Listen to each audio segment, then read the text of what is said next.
which is really important. If you want to bring a change in a country, you have to change the management, the leadership, and the thinking at the top.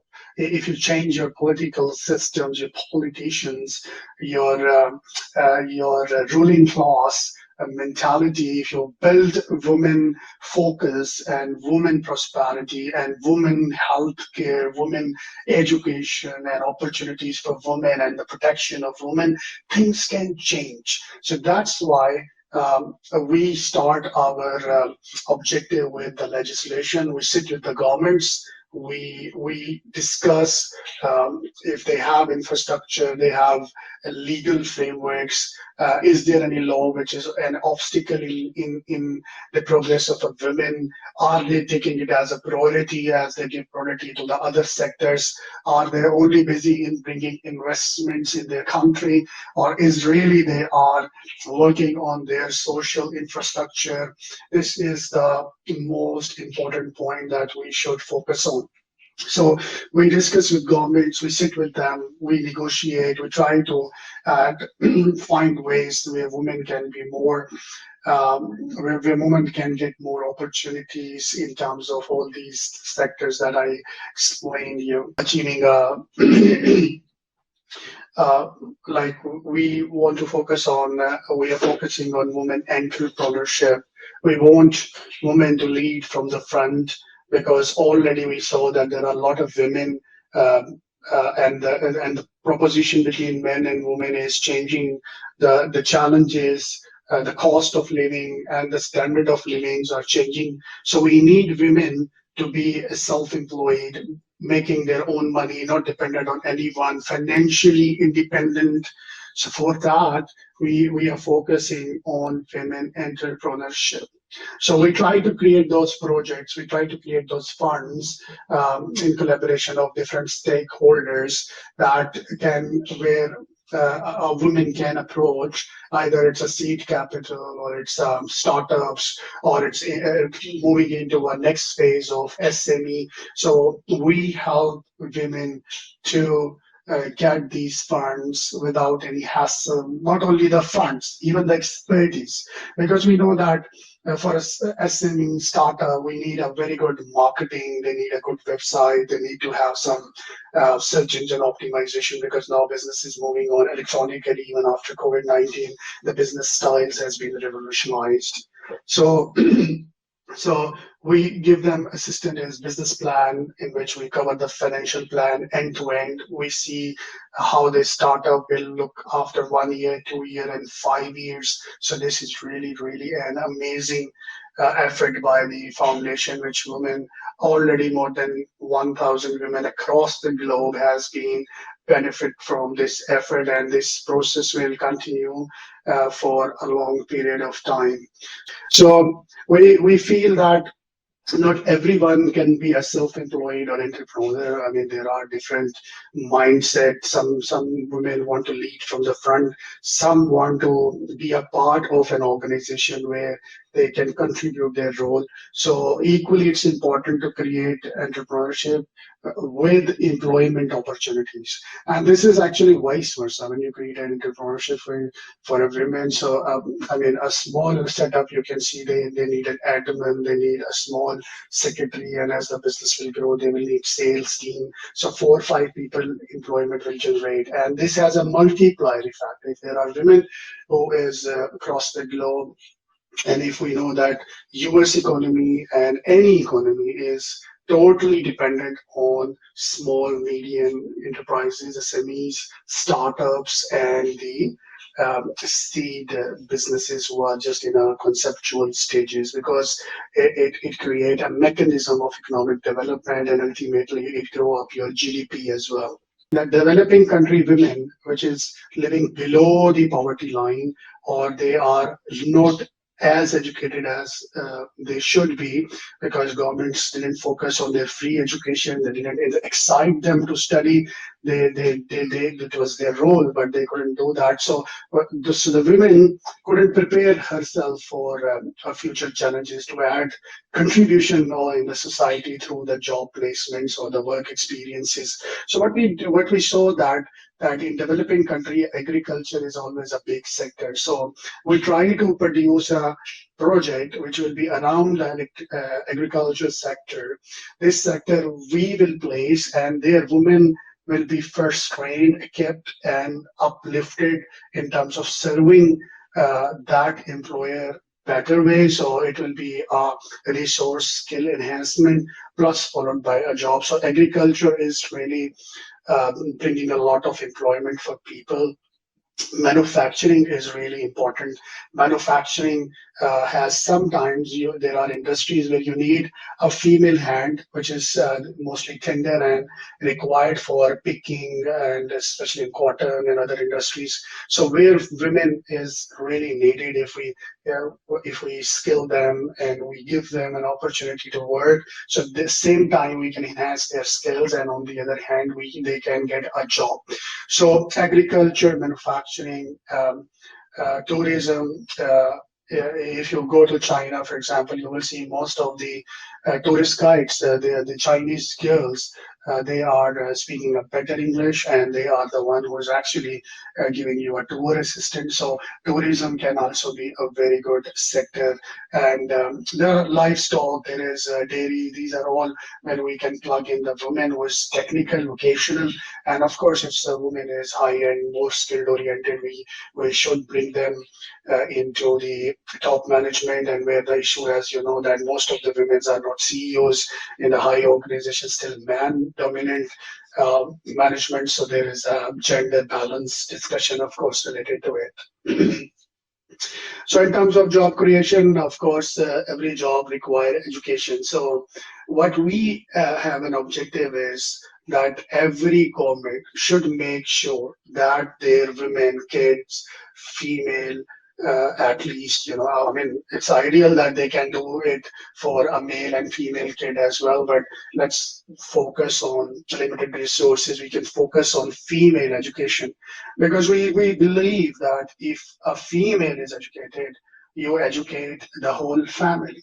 Like the first woman that I interact with was my mother, and she was a fully educated woman.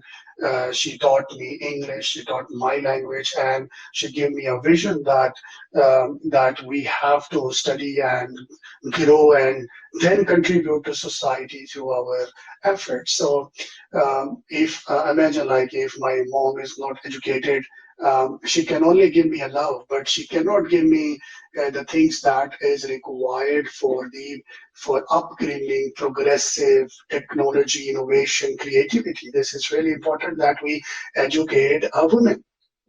And you see that all the women exploited in workplace harassment and job place issues comes because a woman is suppressed by only that she don't have money, and if there is no money, she is being exploited by a man-dominant employer society. At every doorstep, she has a problem. So at least if the government make education free, create some opportunities with the help of private sector. I mean, it's all public-private partnerships, and but it's focused. It should be focused on women. Please, governments, please, you have to.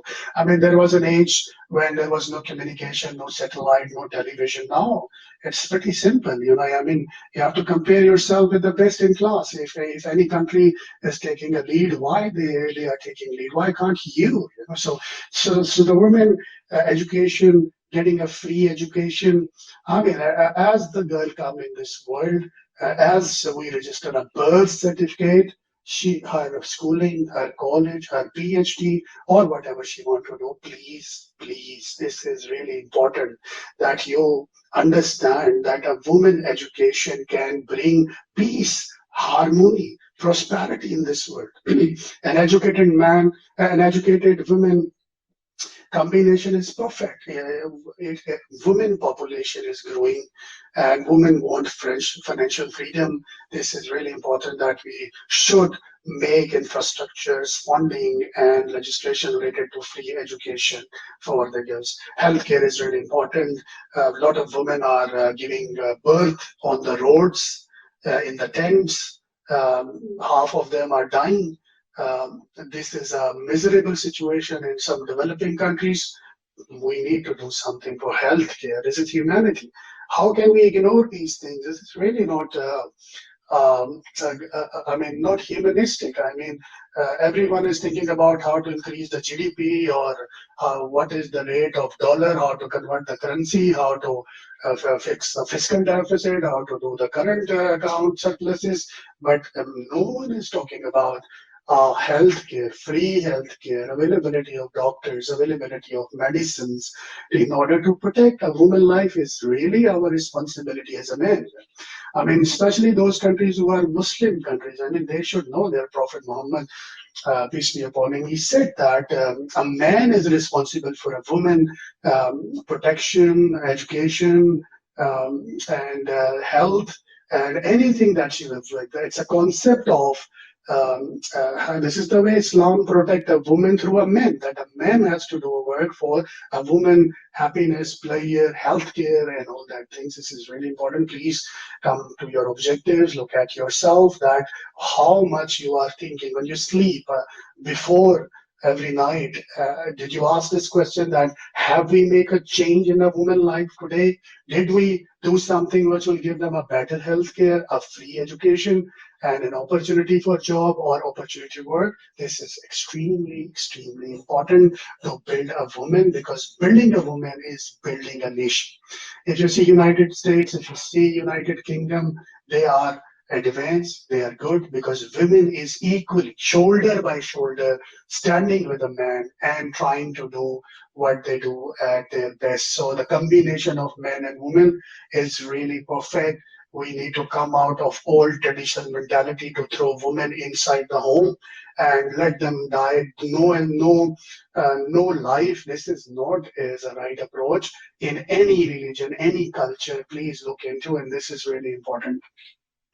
In developing countries, we saw that women is in sometime in danger. They have physical threats, they have harassments. When they come on the road, people try to physically abuse them. If they can't, then they verbally abuse them. They whistle them. They follow them. They are going. They make their life hell. So, secondly, like if they are doing some business, the other parties are not giving them their monies, their receivables are not coming, and opposite, there are incidences where people throw acid on their faces. They kidnap them, they kidnap their kids, they abuse them, and extreme cases we know that there is a growing issue in kids rapes and women rape. This is extremely not acceptable, and everyone has to think about this, because this is a burning issue. Things are not aligned, because the connectivity from legislation to execution is not true in some developing countries. If you study them, you will feel that they have no focus on physical protection of a woman, they have free education, free healthcare. This need to be more and more in focus, looking that there are old parents, they have no son, they have only daughters. So imagine that when they become old, who's going to feed them? Who's going to take care of them, right? So that the dynamics of developing countries are changing. So, and most of there are dispute between sister-in-law and mother-in-law. Sometimes mother-in-law is beaten by sister-in-law. There are a lot of incidences in sort of domestic violences between, and abuse, parent, elderly abuses. So please, we need to work on it. We need to change the legislation, that how the old parents will be taken care. And if there is no one to take care, of course, we need to provide them the shelters, fully protected, well equipped with healthcare, because in old age is what you need, a food and a healthcare, so you can have your life prolonged. There are governments like, for example, Saudi Arabia and other countries who are focusing on increasing the average life of a citizen. Look, what is the beautiful objective that some countries has have, that they love their citizens too much, that they are focusing that how to enhance their average life by providing them the healthier lifestyle and of course an ecosystem around the country. Of course, as in continuation is our last objective that we are focusing on is a free education and as a free justice, because the main exploitation of a woman is because she don't have access